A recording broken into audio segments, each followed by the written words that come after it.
한국 정부와 일본 정부, 누구의 말이 거짓일까? 사도광산이 유네스코 세계유산으로 등재된 사건은 사도시와 니가타현이 2006년 11월 일본 문화청에 세계유산 등재 신청을 제안한 이래로 무려 18년 만에 이룬 성과로 수많은 논란 끝에 이뤄진 결과물입니다.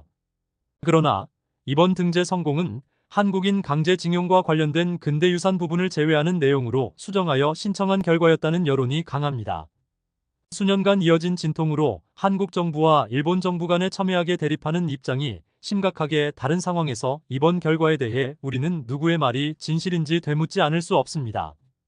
일본 언론에 따르면 한국 정부가 당초 강제징용을 문제 삼아 등재에 반대했으나 일본 정부가 수정 내용에 가혹한 노동환경이라는 표현을 사용해 한국 정부가 이를 수용했다고 보도했다고 주장했습니다만 한국 정부는 이러한 합의가 전혀 사실무근이라고 즉각 반박했습니다. 이번 사도광산의 세계문화유산 등재에 따른 일본 정부의 입장은 사도광산의 노동환경이 열악했다는 점은 인정하면서도 강제노동이 있었다는 점은 부정하고 있습니다. 일본 언론에 따르면 한국과 일본은 강제노동이라는 문구를 사용하지 않고 가혹한 노동으로 표현하는 데 합의했다고 주장했으며 이로 인해 일본은 사도광산에서 한국인의 힘든 노동을 인정하면서도 강제성은 없었다는 입장을 취하게 됩니다. 반면 이에 대한 한국 정부의 입장은 일본 언론의 보도 내용이 전혀 사실이 아니라고 강하게 반발했습니다. 한국 정부는 강제징용 표기를 요구했고 이에 대한 다른 내용의 합의를 해준 적이 없다는 입장이나 일본의 사도시 아이카와 향토박물관에서는 한국인 노동에 관한 전시가 시작되었고 이는 일본이 한국 정부의 의사를 무시한 것이나 다름없다는 것입니다.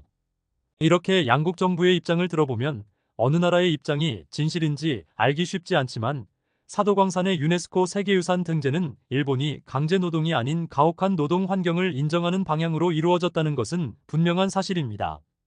일본 정부는 2006년부터 추진된 사도광산의 세계유산 등재를 성사시키기 위해 한국과의 협상을 진행했고 결국 한국이 이를 수용했다는 입장을 고수하고 있으나 한국 정부는 이러한 합의가 없었다며 일본의 주장을 전면 부인하고 있기 때문에 진실 공방은 점차 격해질 것으로 예상됩니다.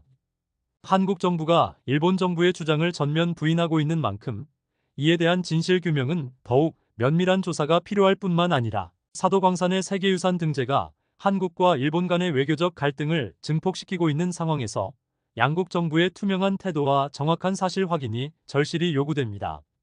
사도광산의 세계유산 등재 문제는 단순한 문화유산 문제가 아니라 과거의 역사적 상처와 가해자의 반성과 피해자의 치유에 관한 민감한 사안입니다. 양국 정부는 국민들의 눈높이에서 각자 진실을 밝히고 피해자들의 아픔과 기억을 치유하고 이들을 존중하는 방향으로 양국이 협력할 수 있기를 기대합니다. 이상 대한장애인 스포츠 뉴스TV 금동희 기자였습니다.